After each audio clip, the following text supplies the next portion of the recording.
Today we are going to start Chapter 2. We start with Section 2.1, describing location and distribution. First, we're going to measure position using percentiles. Then we're going to interpret cumulative relative frequency graphs.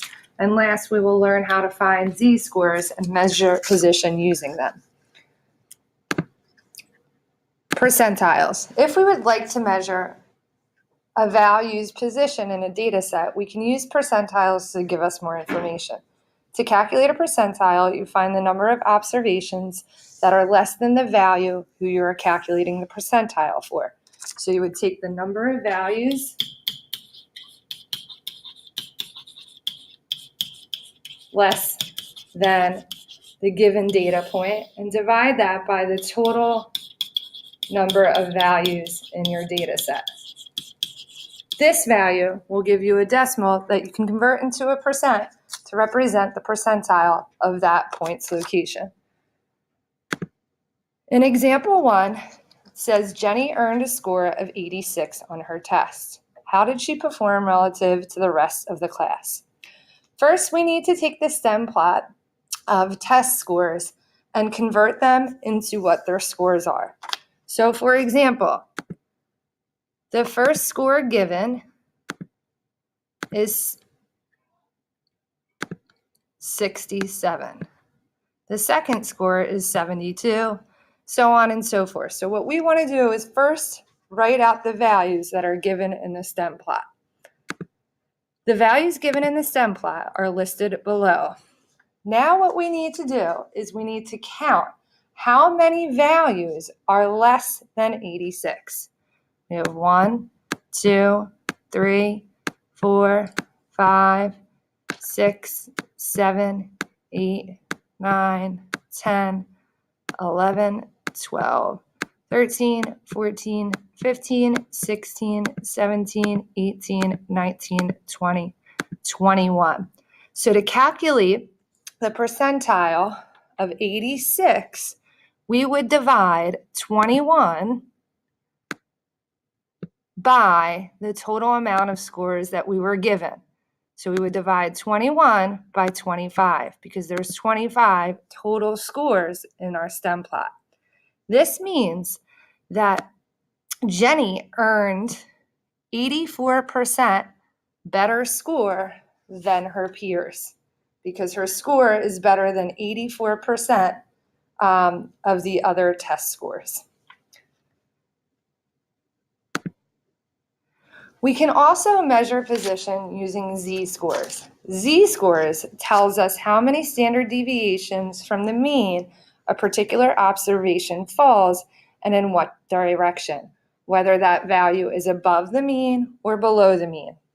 To calculate a z-score, or to convert it to what we call a standardized value, you simply take the observation, represented by x in this equation, subtract the mean, and then divide that difference by the standard deviation. What we are going to do now is look at an example of a z-score. It says that Jenny earned a score of 86 on her test. The class mean is 80 and the standard deviation is 6.07. What is her standardized score?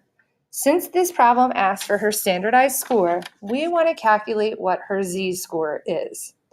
To do that, we must take Jenny's score, subtract the average, and then divide by the standard deviation. The calculation would look like this. 86, which is Jenny's score, minus 80, which is the class mean, divided by 6.07, which is the standard deviation.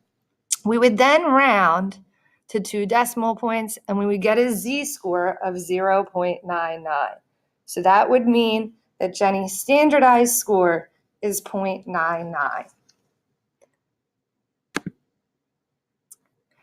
Cumulative relative frequency graphs, or something that's called an ogive, helps us show the cumulative relative frequency for data values in a sample. To make this graph, you are going to do the following things. First, you are going to add how many values are in each class. This amount represents the frequency. Next, you're going to add the counts from that step, plus all the classes with smaller values of the variable. This number would represent the cumulative frequency. Then you're going to divide the numbers from this previous step by the total number of individuals in your set and multiply by 100. This is going to represent the cumulative relative frequency, which you will then use to create your graph. Example 3 says to use Jenny's class scores to create a cumulative frequency graph. As we already saw, we know what the distribution of the scores are. We have 67, 72, 73, so on and so forth.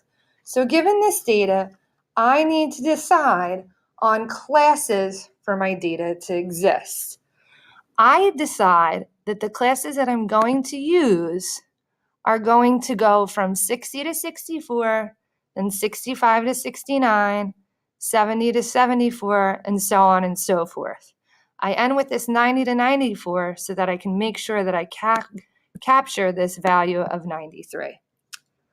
Now, to complete the table, I'm going to calculate in this frequency box how many values exist in each given class.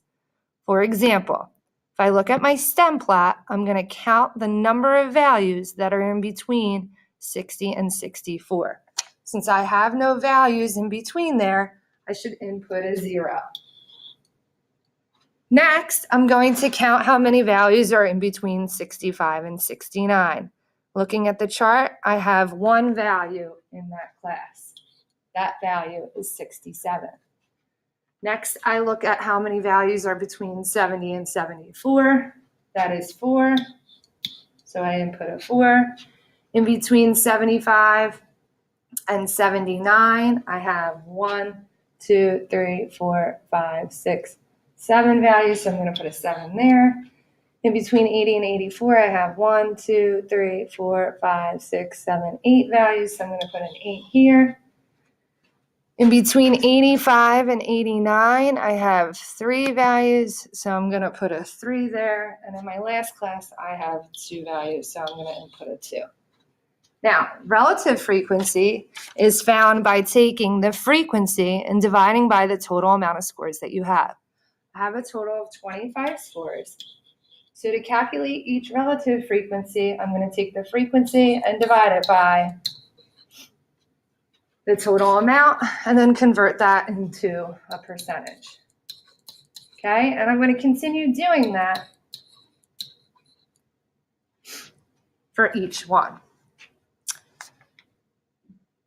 For the cumulative frequency, I'm going to count how many values are in that class and the classes previous. So it's for the first class, because I have only 0 values in it, I have 0 values. In the second class, I'm going to add together the first and the second class, so that would be 1, because 1 plus 0 is 1. In the third class, I would add together 0, 1, and 4 from my frequency table, and that's going to make a total of 5. Then I'm going to continue doing this. So when I get to class 75 through 79, I'm going to add to it the 7, 4, and 1. And the 0. Everything in that class and previous gets counted. So this would be 12, then this would be 20, this would be 23, and then this would be 25. And that's going to represent my cumulative frequency. To calculate the cumulative relative frequency, you simply take the total amount that you have for the cumulative frequency and divide that by the total amount of values that you have. So this first frequency for cumulative relative frequency is going to be 0 divided by 25, which is 0%. Okay, 1 divided by 25, and you're going to convert that into a percent. And then 5 divided by 25, and convert that into a percent. And so when you complete your table should look like that.